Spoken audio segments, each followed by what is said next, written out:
A day in my life as a small content creator. So for today's video nga guys, samahan niyo akong gumawa ng aking cravings. Yes, alam ko cravings nyo rin to and favorite ng mga karamihan. And ayan, binuksan ko na yung butane namin para painitin yung kawali. Habang pinapainit ko yung kawali dyan, kukuha ko ng tinidor kasi babatilin ko na yung mga itlog ninyo. Hindi, joke lang. Siyempre yung itlog ng manok, ano ka ba? I-issue ka na naman eh.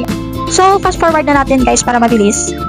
So habang nagpapainit ako ng mantika dyan guys, walang tayo ng isang chicken and then i-coat natin sa egg. After nun, i-coat natin sa crispy fry and then back to egg and then i-coat natin sa breadcrumbs. Ulit-ulit lang yung step hanggang sa ma-coat natin lahat ng chicken and then kapag mainit na yung mantika, pwede na nating prito.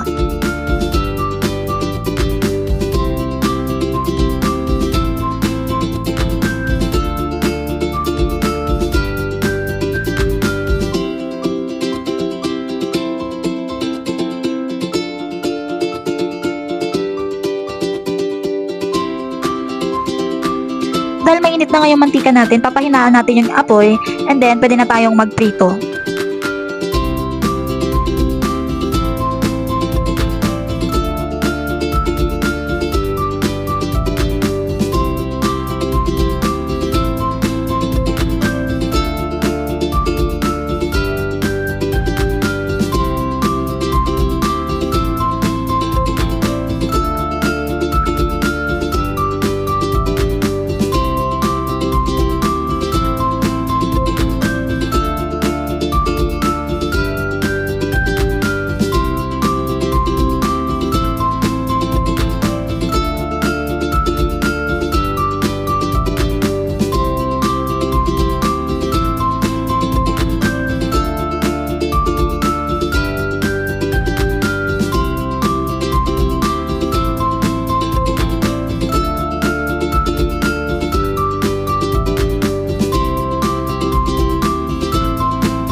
So, bumaba na muna ako dyan guys kasi kukunin ko yung chopping board at maghihiwa tayo ng carrots na isasahog natin sa sauce ng niluto nating chicken.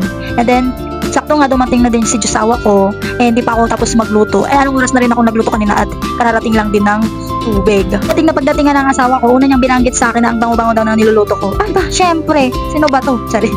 Kasi layo-layo pa lang daw niya guys. Amoy na amoy niya na daw yung priniprito kong chicken, o diba? So, nagbalat na rin ako dyan ng carrots.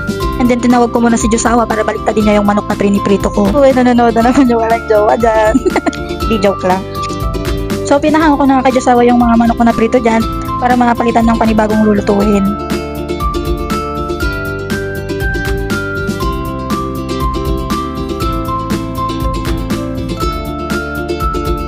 Nagpalit na nga kami ng Josawa ka ng gagawin. Siya na daw mag-iwan ng carrots para mabilis at hindi niya din kasi alam kung anong gagawin sa manok. O, diba? Fast forward na natin guys para mabilis tayong matapos.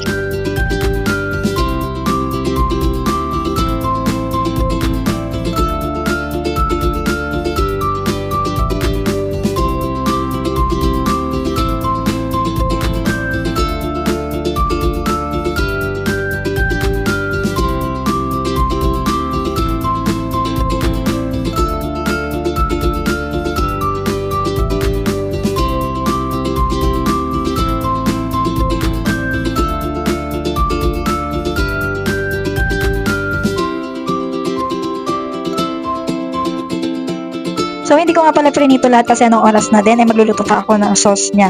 Niligpit ko muna nga yung mga ginamit kong pinang-coat sa chicken na yung chicken na naiwan si Papa Ref ko muna para mamayang gabi meron pa kaming ulamin.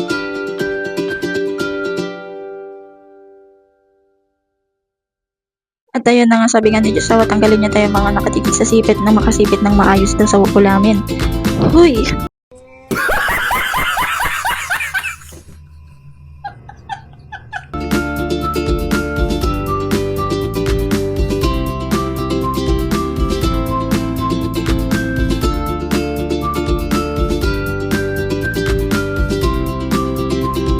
Kaya pinababa ko na lahat ng mga ginamit ko para lumawang-luwang naman dyan sa lamesa na pinaglulutuan namin.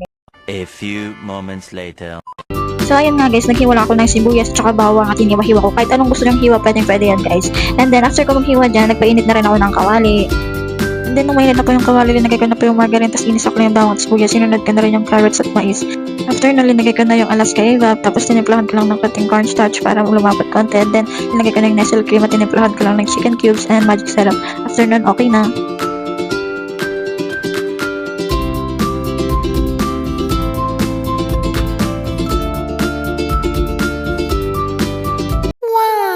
So, this is the finished product, guys. Kainan na. So, hindi tayo papayag na hindi natin iparit itong niluto natin, di ba, guys?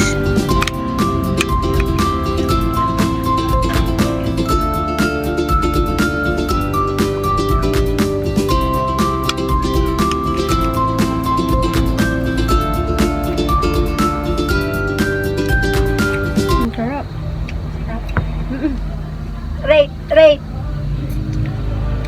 Rate 1 to 10. 9. 9. Weh. Yes. Ang sarap nito. Anong nilagay mo dito? Ano yan? Sauce yan. Kamatis na? Wala. Ano yan? Carrots at saka ano? Mais? Corn. Oo. Masarap. So, yun lamang, guys. Thank you for watching.